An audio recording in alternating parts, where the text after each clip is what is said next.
Your business news: China and Kenya are strengthening their trade relationship. The East African nation is to export various agricultural products to China under the latest deal reached during the China International Import Expo that's just concluded in Shanghai. Kenya will be exporting food, plant and animal products. Now, China is the country's biggest trade partner. It's about a young Sudanese guy who was born and raised in Kanu, left Kanu to the UK, and he decided to come back and start a poultry farm. I've been telling you that it's time to make Africa home again. It's time for each and every African out there, both Africans that were born on the continent and Africans in the diaspora, to be part of the change. Let's build Africa together. Do your part. Britain didn't lose global food power because it stopped exporting. It lost it because Africa stopped exporting on Britain's terms. Quietly, African countries built storage, processing, and regional markets. They stopped rushing crops overseas. They chose when to sell, where to sell, and to whom. And the moment that happened, Britain's control disappeared.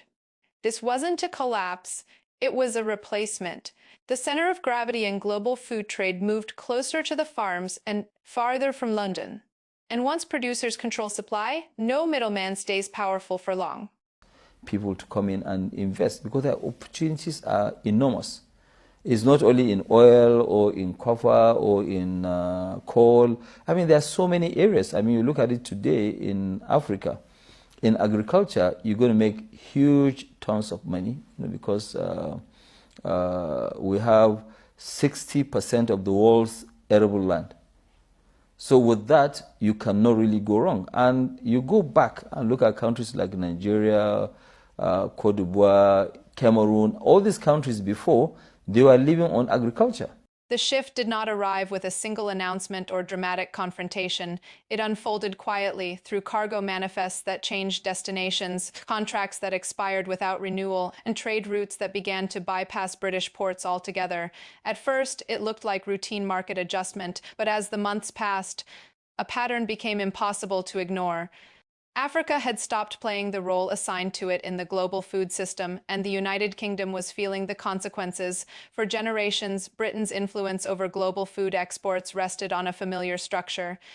African countries supplied raw agricultural products. British firms controlled logistics, insurance, pricing mechanisms, processing standards, and access to international markets. Value moved upward. Control moved outward. The system survived not because it was fair, but because it was entrenched. That entrenchment began to crack when African governments started coordinating food policy beyond national borders. What had once been fragmented decisions became collective strategy.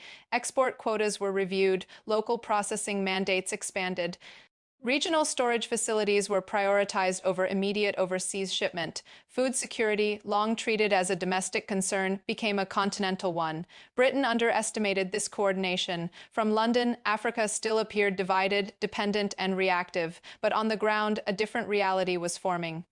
Grain, cocoa, tea, fruit, and processed staples were increasingly routed through African-controlled corridors. Ports were upgraded, certification systems were standardized, payment structures shifted to favor regional currencies and long-term contracts. British exporters noticed delays first. Shipments took longer to assemble, volumes fluctuated unpredictably, prices edged upward, not because of scarcity, but because access had become conditional. African producers were no longer selling everything immediately. They were choosing when and where to sell. This was the moment control began to slip. The United Kingdom had long relied on its role as an intermediary. Even when food did not originate in Britain, British institutions often sat at the center of trade flows. That position depended on predictability. Africa's new strategy disrupted it. Domestic African markets absorbed more output. Regional trade increased sharply. Surpluses that once flowed automatically to Europe were redirected toward neighboring countries. This reduced vulnerability to external shocks and strengthened internal demand. Britain's leverage weakened accordingly. Without guaranteed access to African supply, British exporters faced competition on terms they did not set. Global buyers found alternatives that bypassed British systems entirely. Food trade became more direct, more regional, and less centralized. The psychological impact was immediate. British trade planners had assumed resilience. They believed Africa needed British access more than Britain needed African supply. That assumption no longer held. Africa had diversified markets. Britain had not diversified sources. As contracts expired, renegotiations exposed the imbalance. African producers demanded processing commitments, infrastructure investment, and price stability. British firms accustomed to dictating terms found themselves responding instead. Some deals closed, others stalled, a few collapsed entirely. This was not retaliation, it was recalibration. Africa was not blocking exports, it was redefining participation. Food would leave the continent, but on terms aligned with African priorities: food security first, value retention second, exports third. Britain's global food export narrative began to unravel. Once positioned as a central node in global distribution, the United Kingdom now faced shrinking relevance in key categories. Its role as a broker diminished as African producers connected directly with buyers in Asia, the Middle East, and within Africa itself. Logistics told the story clearly. Shipping volumes through British-controlled channels declined. Insurance premiums adjusted upward due to uncertainty. Warehousing utilization dropped. These were not dramatic collapses, but cumulative losses. Africa's internal confidence grew. With improved storage and processing capacity, African countries gained flexibility. Seasonal volatility mattered less. Emergency dumping of surplus became unnecessary. Farmers benefited from steadier prices. Governments gained policy space. Britain struggled to respond coherently. Some policymakers framed the shift as temporary disruption. Others blamed global instability. Few acknowledged the structural nature of the change. The idea that Africa could actively displace Britain from food trade leadership was uncomfortable, yet evidence mounted. African trade blocs formalized food export standards. Quality benchmarks matched or exceeded European requirements. Branding initiatives emphasized origin and sustainability. British intermediaries found themselves redundant. The power dynamic had inverted. Where Britain once controlled access to markets, Africa now controlled access to supply. That distinction altered every negotiation. This did not mean Britain was excluded from global food trade. It meant Britain was no longer indispensable. Africa's strategy did not rely on confrontation or ideology. It relied on capacity. By building systems that reduced dependency, Africa reduced Britain's influence organically. Food exports became a tool of sovereignty rather than subordination. The United Kingdom's loss of control was not sudden, but it was decisive. It happened the moment Africa stopped exporting vulnerability along with its crops. By the end of the transition's first phase, one reality was clear. Britain no longer shaped the flow of global food exports by default. Africa had stepped into that role, not by force, but by preparation, and the global food system adjusted accordingly. Britain's displacement unfolded more visibly, though still without spectacle. Once Africa consolidated control over supply and routing, the effects rippled outward into pricing power, trade governance, and geopolitical leverage. What had begun as operational adjustment matured into structural change. Britain's food exporters felt pressure from multiple directions at once. Margins tightened as sourcing became less predictable. Long-term contracts grew harder to secure. Insurance costs increased as reliability assumptions weakened. British firms that had once arbitraged scale and access now faced fragmented markets where influence depended on proximity to production rather than financial sophistication. Africa, by contrast, gained coherence.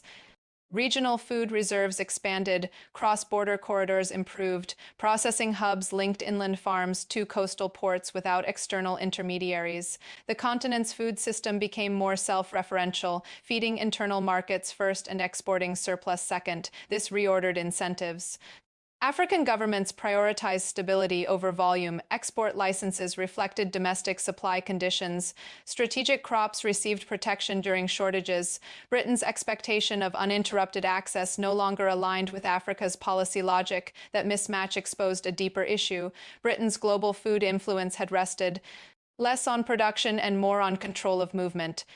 Shipping, insurance, futures pricing, and certification had given it leverage disproportionate to its agricultural base. As Africa internalized these functions, Britain's advantage eroded. Markets adapted quickly. Buyers in Asia and the Middle East established direct relationships with African producers. Payment systems adjusted. Quality Assurance moved closer to origin.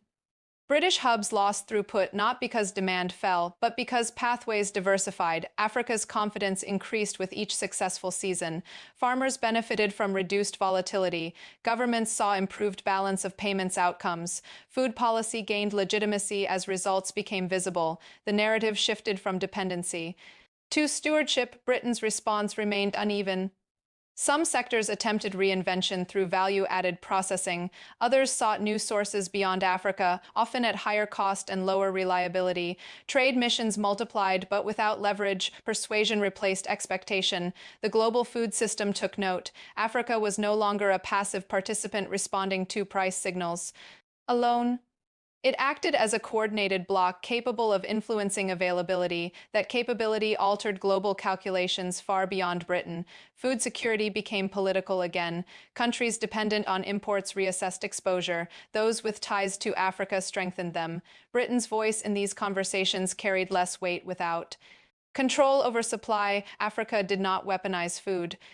It normalized sovereignty by setting clear priorities and enforcing them consistently. African countries changed behavior across the system. Predictability replaced permissiveness. Partnership replaced assumption. Britain's historical role became increasingly symbolic.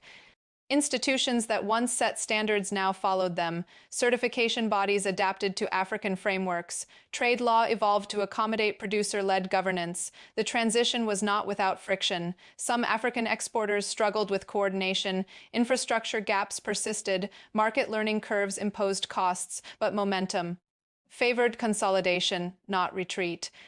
Britain's comparative disadvantage grew clearer. Distance from production increased transaction costs. Legacy systems proved inflexible. Political debates lagged behind economic reality.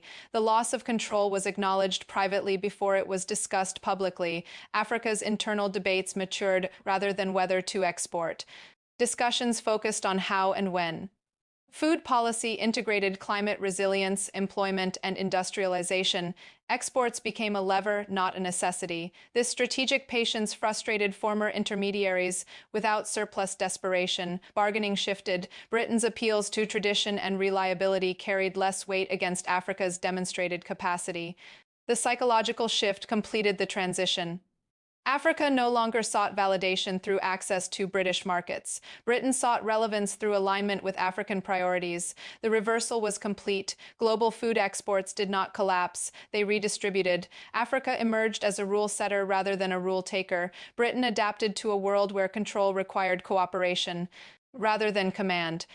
The loss for Britain was not absolute exclusion. It was loss of default leadership in a system increasingly shaped by producers. That distinction mattered more than market share alone. Africa's ascension shaped expectations. Food would flow, but not automatically. Access would exist, but not unconditionally. Influence would derive from contribution, not inheritance. Britain faced a long adjustment. Rebuilding relevance required proximity, investment, and humility. The era of managing global food exports from a distance had ended.